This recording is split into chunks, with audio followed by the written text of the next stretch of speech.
오늘 우리에게 주신 말씀은 고린도전서 3장 5절에서 15절까지 말씀입니다. 고린도전서 3장 5절에서 15절까지 말씀입니다. 저와 여러분이 한 절씩 교독하겠습니다. 그런즉 아볼로는 무엇이며 바울은 무엇이냐? 그들은 주께서 각각 주신 대로 너희로 하여금 믿게 한 사역자들이니라. 나는 심었고 아볼로는 물을 주었으되 오직 하나님께서 자라나게 하셨나니 그런즉 심는 이나 물 주는 이는 아무것도 아니로되 오직 자라게 하시는 이는 하나님뿐이니라. 심는 이와 물 주는 이는 한 가지이나 각각 자기가 일한 대로 자기의 상을 받으리라. 우리는 하나님의 동역자들이요 너희는 하나님의 밭이요 하나님의 집이니라. 내게 주신 하나님의 은혜를 따라 내가 지혜로운 건축자와 같이 터를 닦아 둠에 다른 이가 그 위에 세우나 그러나 각각 어떻게 그 위에 세울까를 조심할지니라. 이 닦아둔 것 외에 능히 다른 터를 닦아둘 자가 없으니 이 터는 곧 예수 그리스도라. 만일 누구든지 금이나 은이나 보석이나 나무나 풀이나 지프로 이 터 위에 세우면 각 사람의 공적이 나타날 터인데 그날이 공적을 밝히리니 이는 불로 나타내고 그 불이 각 사람의 공적이 어떠한 것을 시험할 것임이라.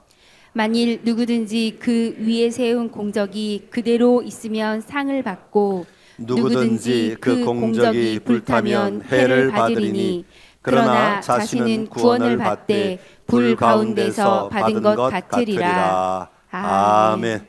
할렐루야. 우리 하나님의 크고 놀라우신 은혜가 2023년도 새해를 맞이하는 모든 선창의 가족들의 삶 가운데 충만하기를 간절히 기원합니다. 특별히 하늘의 복이 오늘 이곳에 임한 모든 분들 위해 충만하게 내리시기를 간절히 소망합니다. 여러분의 마음 속에는 올 한 해를 어떻게 만들어 가기를 원하십니까? 사람들마다 한 해의 계획을 세우고 한 해를 설계하고 도전하며 나아가지요. 여러분, 도전하는 것은 언제나 우리에게는 유익합니다. 언제나 자신을 돌아보고 내가 어떻게 도전할까 하는 것은 유익합니다. 특별히 영적 도전은 우리에게는 오직 유익만을 가져다 주는 거예요. 그렇기 때문에 영적인 도전은 하면 할수록 나에게 유익이 된다 하는 걸 우리가 절대로 잊어서는 안 되겠습니다. 영적 도전을 하지 않는 사람과 영적 도전을 하는 사람에게는 차이가 날 수밖에 없어요. 영적 도전을 할 때에 주의 성령이 우리 안에 역사하시고 내가 영적 도전을 할 때에 그 성령께서 힘을 북돋아 주셔서 우리로 하여금 더 풍성한 영적 삶을 살아가도록 만들어 주시는 것을 저는 날마다 경험합니다. 그러기에 여러분도 이 영적 도전을 하는 은혜가 이 한 해 충만하기를 간절히 기원합니다. 그런데 우리가 도전할 때 혼자 하는 것도 참 좋은데요, 혼자는 오래가기가 참 쉽지 않아요. 아무리 좋은 영적 도전이어도 혼자 끌고 나가려면 환경 때문에 넘어질 때가 많아요. 그래서 옆에 누군가가 도와주면 더 잘 갈 수 있습니다. 그래서 함께 걸어가는 동역자들이 있다는 건 얼마나 복된 일인지 모릅니다.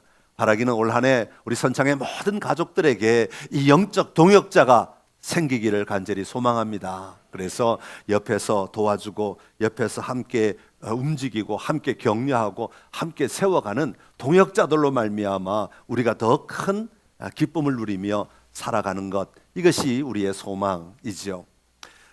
성경에 보면 좋은 동역자들을 참 많이 소개합니다. 구약에 보면 다윗과 요나단이 좋은 동역자였지요. 신약으로 오면 사도 바울이 자신을 도왔던 그 모진 전도 여행을 하는 동안에 자신을 도왔던 동역자들을 로마서가 끝나는 16장 제일 마지막 부분에 보면 그들의 이름을 쫙 나열하면서 이들이 이 복음을 전하도록 가능케 한 동역자들이었다, 그렇게 소개하는 대목이 나옵니다. 자기들의 목숨을 내어준 브리스가와 아굴라 부부를 소개합니다. 아시아에서 처음 익은 열매인 에베네도를 소개합니다. 함께 감옥에서 지냈던 안드로니고와 유니아를 자신의 동역자라고 소개하고 있습니다. 특별히 동역자였다라고 호칭한 사람이 있는데 우르바노와 스타구라는 사람이 있어요. 그 뒤에도 수많은 이름이 나오는데 우리가 다 알지 못하는 이름들이 구체적으로 기록되어 나오는 것을 볼 수 있습니다. 사도 바울은 이런 동역자들로 말미암아, 가는 곳마다 다 함께 일하는 동역자들로 말미암아 그 어려운 전도 여행을 감당할 수 있었고, 그 불모지에 예수 그리스도의 복음을 전하며 살아갈 수 있었던 것입니다. 여러분에게는 어떤 동역자가 있습니까? 바라기는 올 한 해 여러분이 누군가의 신앙의 도전을 돕는 동역자가 되시기를 간절히 기원합니다. 제가 말씀드리는 것을 잘 들으셔야 됩니다. 누가 나의 동역자가 되어줄까? 이게 아니라 이제는 좀 생각을 바꾸어서 내가 누군가의 신앙을 도와주는 동역자가 되면 좋겠다 하는 마음으로 살아가자 하는 겁니다. 다른 사람의 신앙을 세워가고, 다른 사람을 격려해주고, 다른 사람을 세워줌으로 말미암아 그들의 신앙이 세워져 가도록 쓰임받는 동역자가 되었으면 좋겠다 하는 것입니다. 부부간에도 여러분 그런 동역자가 되어야 합니다. 왜 그래? 야단만 치고 혼만 내는 그런 동역자가 아니고, 이렇게 내가 도와줄게, 이렇게 내가 세워줄게, 격려하고 지지해주고 함께 걸어갈 수 있는 동역자가 된다면 얼마나 좋겠습니까? 부모가 자녀들에게 너희는 내 말을 들어, 그렇게 말하는 게 아니라 내가 너희를 도와줄게. 어떻게 하면 도와줄 수 있을까? 너의 필요가 무엇이야? 너희가 지금 고민하는 게 뭐야? 너희가 지금 무엇 때문에 힘들어해? 그래, 얘기해. 내가 같이 들어줄게, 같이 공감해 줄게. 그러면서 같이 갈 수 있다면 우리의 자녀들이 더 아름답게 성장하고 성숙할 수 있지 않겠습니까? 우리의 성도들이 서로 동역자가 되고 우리의 이웃들에게 내가 동역자가 된다면 얼마나 아름다운 삶이 되겠는가 하는 것입니다. 그리고 더 나아가 우리는 하나님의 동역자가 되어야 합니다. 하나님의 동역자로서 내 삶에 확장되는 하나님의 나라를 보고 누리며 사는 우리 선창의 모든 가족들이 되시기를 간절히 기원합니다. 자, 그렇다면 하나님의 동역자들이 가져야 될 삶의 모습은 어떤 것이 있는가? 오늘 본문을 통해서 우리가 좀 살펴보고 오늘 올 한 해 또 우리의 삶의 모든 자리에 하나님의 동역자로서 날마다 살아가는 우리 모두가 되기를 간절히 소망합니다. 첫 번째로 하나님의 동역자가 되기 위해서는 먼저 우리 기반을 잘 세워야 합니다. 기반은 기초가 되는 바탕이죠. 여러분, 이 기초가 흔들리면 무너진다고 성경은 끊임없이 말하고 있지 않습니까? 무엇을 기반으로 삼아야 되겠습니까? 하나님을 내 삶의 기초로 삼아야 합니다. 한번 따라합시다. 하나님이 기반이십니다. 신앙생활할 때 성도들이 가지는 혼란 가운데 하나는 내 삶의 주체가 누구인가 하는 것입니다. 일반적인 종교는 우리 예수님을 믿는 사람들 말고 바깥에 다른 사람들은요, 이 신앙의 출발을 다 어디서 시작하느냐 하면 나에게서 출발합니다. 내가 뭔가가 필요하니까, 내가 뭔가 도움이 필요하니까, 내가 뭔가를 원하니까 여기서 종교라고 하는 것이 나오는 거예요. 그래서 나로부터 출발해서 나의 필요를 채워줄 누군가를 제대로 알지는 못하지만 누군가가 있을 거라고 생각하고 그것을 내가 볼 때 저게 나를 도와줄 수 있어 라고 말하면 그걸 신으로 삼고 비는 것을 종교라고 얘기합니다. 그래서 세상에는 일반적으로는 모든 종교는 나로부터 시작합니다. 그런데 우리가 믿는 하나님은, 우리가 믿는 신앙, 우리가 가진 신앙은 나로부터 출발하는 신앙이 아니라 하나님으로부터 출발하는 신앙인 것입니다. 성경은 우리의 신앙의 출발점은 하나님이라고 분명히 시작합니다. 그래서 창세기 1장 1절에 태초에 하나님이라고 시작하는 거예요. 하나님이 계셨고, 하나님이 말씀하셨고, 하나님이 만드셨고, 하나님이 이루어 가심을 먼저 선포하고 있는 이유가 바로 그것 때문에 그렇습니다. 하나님이 나를 지으셨고, 하나님이 나를 부르셨고, 하나님이 나를 자녀 삼으셨고, 하나님이 나를 통해 일하신다고 하는 것, 이것을 믿는 것이 성경이 말하고 있는 우리의 신앙의 모습인 것이죠. 그러니까 일반적으로 가지고 있는 나로부터 출발하는 신앙과 하나님으로부터 출발하는 신앙, 이 두 개가 서로 있는데 예수를 믿고 난 뒤에는 이게 하나님으로부터 출발하는 신앙으로 바뀌어져야 하는데 이게 쉽사리 바뀌지 않는 거예요. 왜냐하면 우리는 언제나 내가 중심이잖아요. 우리 태어나서부터 우리는 주장하는 게 뭡니까? 내 거야, 내 거. 우리 애들 말이에요. 말 배우기 전에 제일 먼저 배우는 말이 뭐예요? 내 거예요, 내 거. 내 거. 말을 안 해도 울음으로라도 표현하죠. 누군가 자기 장난감을 가져가면 울어요. 왜 웁니까? 내 건데 가져갔다는 거예요. 내 건데. 우리는 다 나로부터 출발해요. 나로부터. 그런데 이걸 버리고 아니야, 하나님으로부터 출발했어. 이 자리로 옮겨오는 게 그렇게 어렵단 말이에요. 그러니까 하나님으로부터 출발했고 우리의 삶의 기반은 하나님이시라고 믿는 것, 이 자리에 들어가지 않으면 우리의 신앙은 제대로 된 기반 위에 설 수가 없다 하는 것입니다. 예수님을 믿고 난 뒤에 이게 바뀌지 않으면 여전히 예수님을 알지 못하는 자들과 같은 사고방식으로 교회는 나오지만 그렇게 살아갈 수밖에 없는 것입니다. 그러다 보면 우리의 신앙이 기복적으로 바뀌게 되고 세상 사람들이 말하는 것을 누리는 것이 우리의 가치의 척도가, 우리의 신앙의 기준이 되어버리고 마는 것입니다. 그러나 우리가 예수님을 믿는다는 것은 이 기반이 바뀌는 것을 말합니다. 내가 내 삶의 주인이 아니라 예수님이, 하나님이, 성령님이 내 삶을 이끌어 가시고 내 삶의 주권자이심을 고백하는 것에서부터 우리의 신앙은 출발하는 것입니다. 오늘 사도 바울은 아볼로나 바울이나 주님이 주신 대로 믿게 한 사역자들이다, 그렇게 소개하고 있습니다. 5절 끝에 보면 너희로 하여금 믿게 한 사역자들이니라, 그렇게 말해요. 여러분 성경책 한번 보십시오. 여러분이 가진 성경책, 휴대폰에는 없겠지만 종이 성경책에는 있어요. 사역자 앞에 1하고 반가로가 하나가 있죠. 없는 성경책 있으면 빨리 바꾸세요. 있어야 됩니다. 반가로 밑으로 보면, 제일 밑으로 쭉 내려오면 뭐라고 쓰였어요? 또는 제자들, 아니 집사들, 그렇게 쓰였죠. 그러니까 여기 사역자들이니라 하는 말은 교육자, 목사들만을 가리키는 말이 아니라 모든 집사들, 다시 말하면 교회에서 움직이는 신앙을 가지고 살아가는 모든 사람들, 하나님의 사명을 붙들고 살아가는 모든 사람들, 이런 의미를 가지고 있는 겁니다. 그러니까 사역자, 집사, 일꾼들, 모든 성도들의 사명은 뭐냐 하면 다른 사람들이 믿음을 가지고 살아가도록 돕는 자들이다 라는 의미를 가지고 있습니다.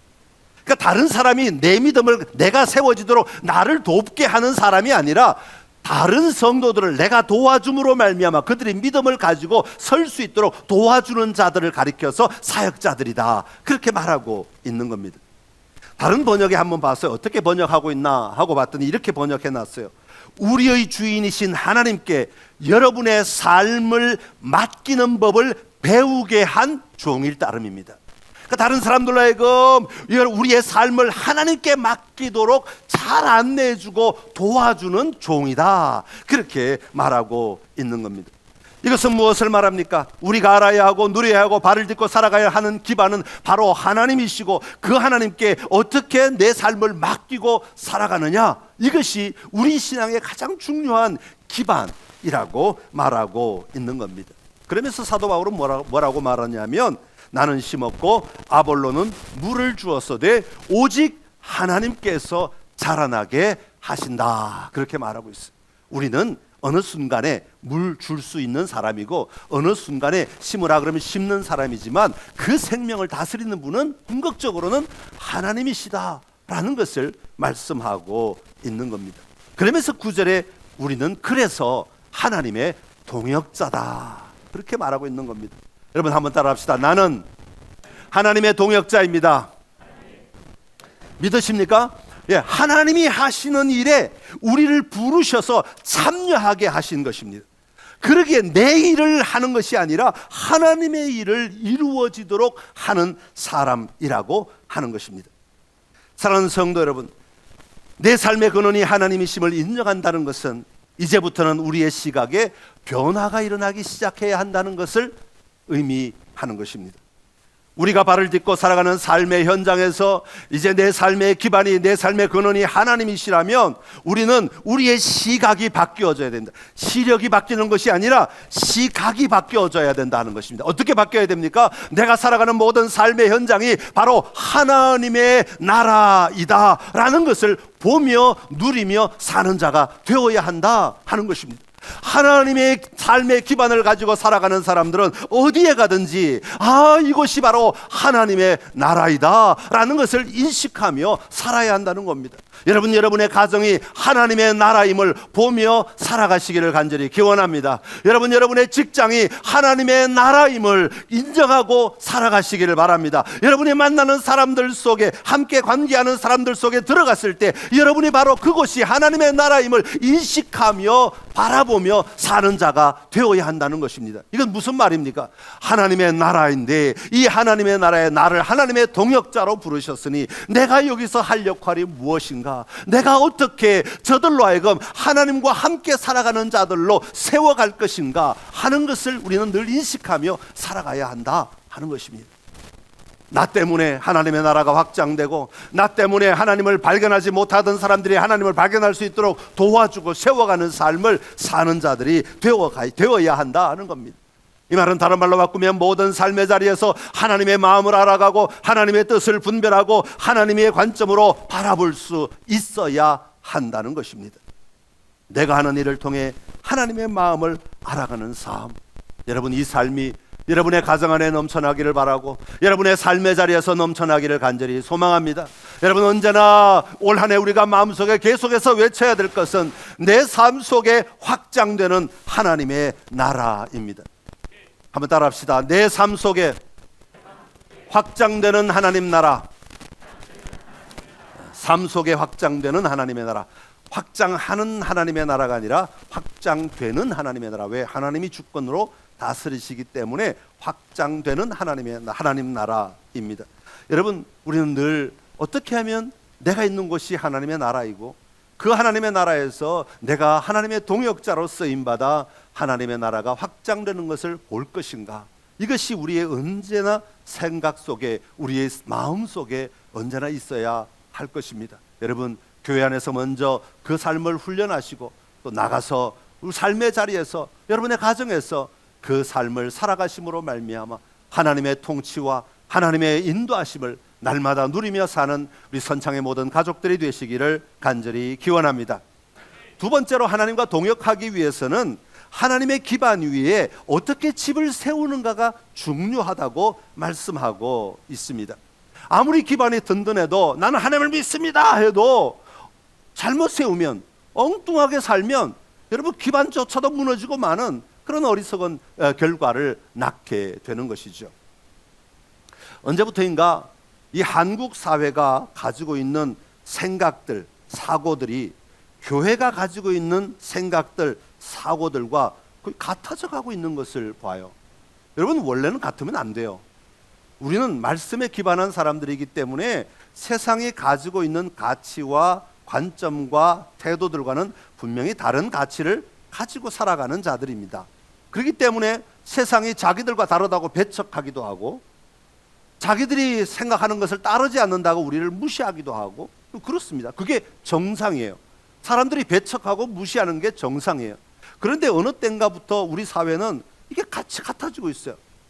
다시 말하면 예수 믿지 않는 사람과 예수 믿는 사람이 같은 방식으로 사고하고 같은 방식으로 행동하고 같은 방식으로 움직여 나가더라 하는 것입니다. 여러분 요즘 제가 이렇게 뉴스를 보거나 텔레비전을 보다 보면 이 나라는 딱 두 개에 의해 끌려가는 것 같아요. 하나는 북한에 의해 끌려가고 그 북한을 보는 관점이 이러냐 저러냐 하여튼 북한에 의해 끌려가고 두 번째는 정치인에 의해 끌려가는 것 같아요. 뉴스만 틀면 정치인 이야기로 꽉 차 있어요. 근데 뭐 사람 따라 이 정치인이냐 저 정치인이냐 뿐이지 그게 다를 뿐이지 정치인이 끌고 가는 것은 마찬가지인 것 같아요. 그러다 보니까 그리스도인들도 우리의 사고 구조, 이 사고의 틀 속에 나도 모르게 그냥 그것이 전부인 것처럼 그렇게 생각을 한다는 거죠. 어떤 교수님이 그런 글을 쓰셨더라고요. 우리나라의 대한민국의 이념은 자신의 어떤 정치적 성향이 아니라 거의 우상 숭배의 수준이 되어가고 있다, 그렇게 말을 하더라고요. 제가 그 말을 보면서 정말 그럴 수 있겠다. 이게 거의 신봉하는 단계로 넘어가고 있어요.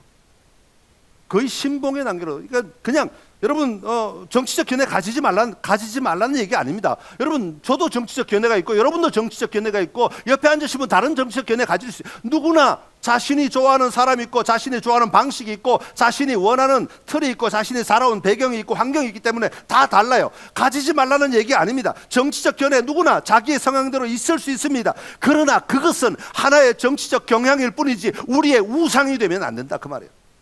그게 우리의 모든 삶을, 우리의 모든 생각을, 우리의 모든 삶을 다 끌고 가는 것이 되어서는 절대로 안 된다 하는 것을 말합니다.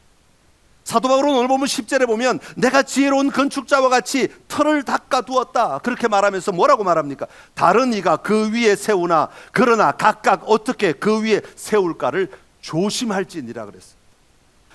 틀을 바르게 세워도 그 집을 세워갈 때 잘못된 방법으로 잘못된 재료로 세우면 곤란해진다는 것입니다. 사람들은요, 다양한 방법으로 집을 세우고 있다는 거죠. 사도 바울도 그걸 인정합니다. 12절에 뭐라고 말합니까? 12절 한번 읽어보겠습니다. 시작. 만일 누구든지 금이나 은이나 보석이나 나무나 풀이나 짚으로 이 터 위에 세우면, 이거 무슨 뜻이에요? 다양한 방법으로 사람들이 자기의 집을 세워간다는 거예요. 어떤 사람은 금으로, 어떤 사람은 은으로, 어떤 사람은 보석으로 세워간다는 것이죠. 그러면서 우리에게 하고 싶은 말은 뭐예요? 우리가 예수 그리스도가 우리의 기초라면, 하나님이 우리의 기반이라면 우리는 예수 그리스도로 나의 집을 세울 줄 아는 자가 되어야 한다는 것입니다.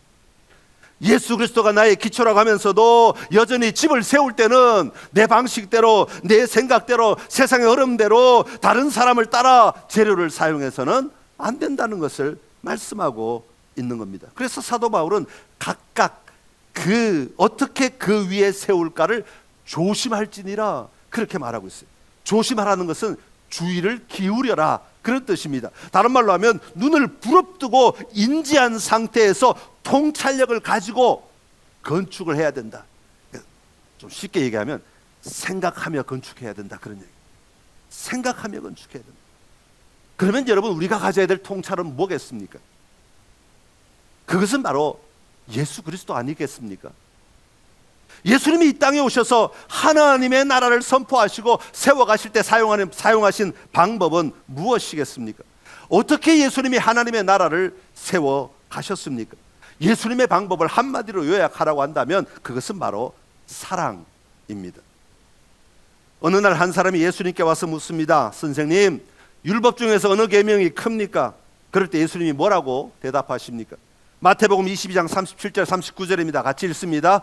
예수께서 이르시되 내 마음을 다하고 목숨을 다하고 뜻을 다하여 주 너희 하나님을 사랑하라 하셨으니 이것이 크고 첫째 되는 계명이요 둘째도 그와 같으니 내 이웃을 내 자신같이 사랑하라 하셨으니 아멘.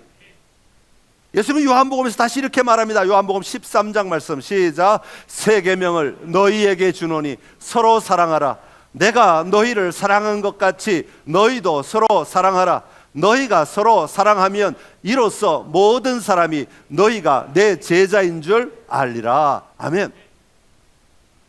우리 그리스도인이 세상의 제자가 아니라 예수님의 제자인 줄 어떻게 아느냐고요? 어떻게 표현될 수 있냐고요? 나를 사랑하면 사랑하는 걸 보면 알 수 있다고 말하고 있잖아요. 갈라디아서 5장 6절에 사도 바울은 이렇게 말합니다. 같이 읽습니다. 그리스도 예수 안에서는 할례나 무할례나 효력이 없어되 사랑으로서 역사하는 믿음뿐이니라. 아멘. 할렐루야. 사랑으로서 살아가는 자가 되어야 된다라고 말하고 있는 겁니다. 여러분, 우리의 인생에서 유일하게 중요한 것은 사랑이다라고 성경은 끊임없이 반복하여 우리에게 가르치고 있습니다.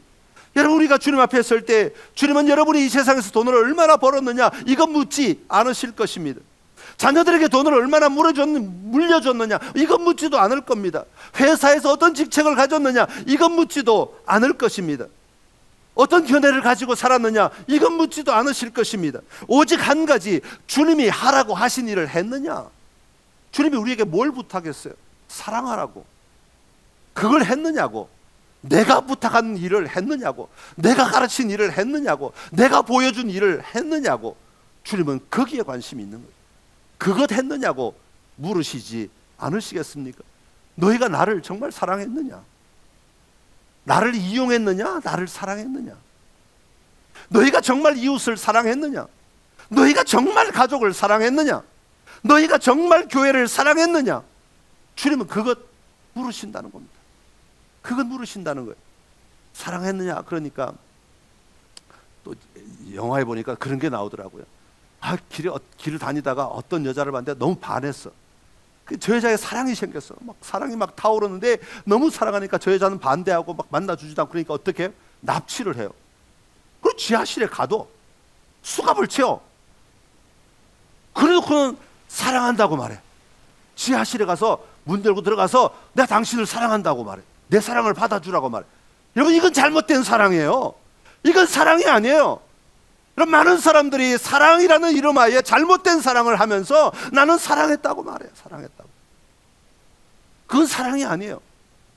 주님이 말씀하시는 사랑, 자기를 희생하면서까지도 다른 사람을 위한 사랑, 그 사랑으로 살아가라고 말씀하고 있는 거죠.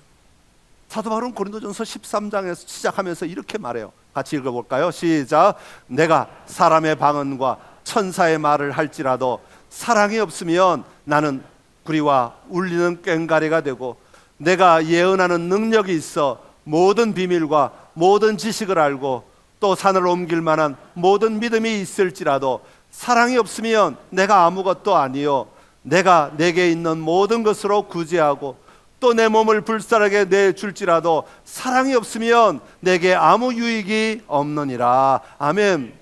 부모가 아무리 애를 쓰고 많은 돈을 투자하고 많은 시간을 자녀를 위해 헌신하고 많은 에너지를 쏟아도 진정한 사랑이 없으면 그거 아무 소용없다는 거죠.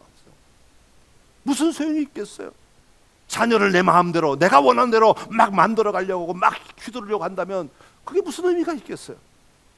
사랑이 없으면 아무리 위대한 은사가 나에게 있다 할지라도 그게 무슨 의미가 있겠어요? 교회에서 다른 사람을 존중하지 못하고 다른 사람을 무시하고 다른 사람을 하대한다면 그게 무슨 의미가 있겠어요? 그 은사가 무슨 의미가 있겠냐, 이 말이에요. 사도행전 13장은 그 얘기를 하는 거예요.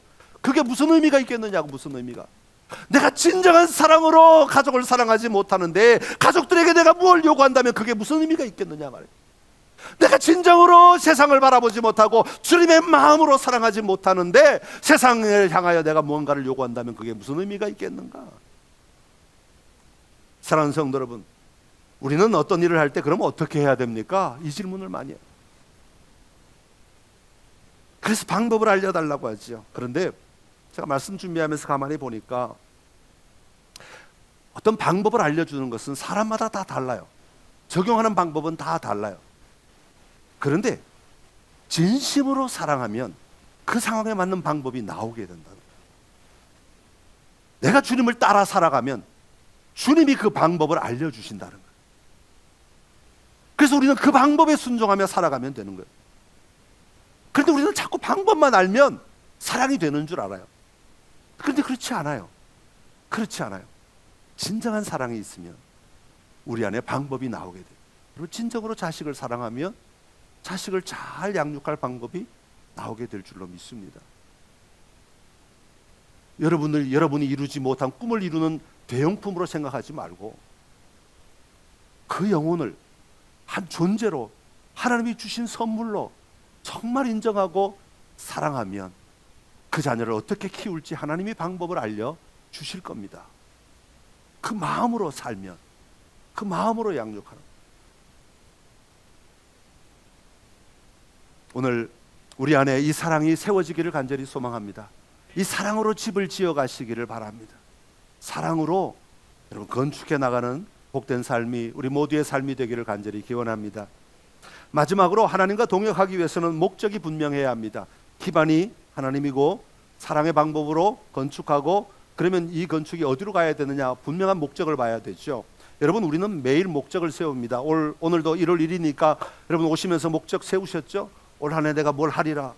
목적 중요해요. 여러분 결코 나쁘지 않습니다. 그 목적을 우리는 또 달성하고 또 세우고 달성하고 이런 삶이 반복되어 가는 것이죠. 그러나 우리에게는 그런 목적들을 세우고 달성해 나가기 위해서는 궁극적 목적이 있어야 방향을 잡을 수 있어요.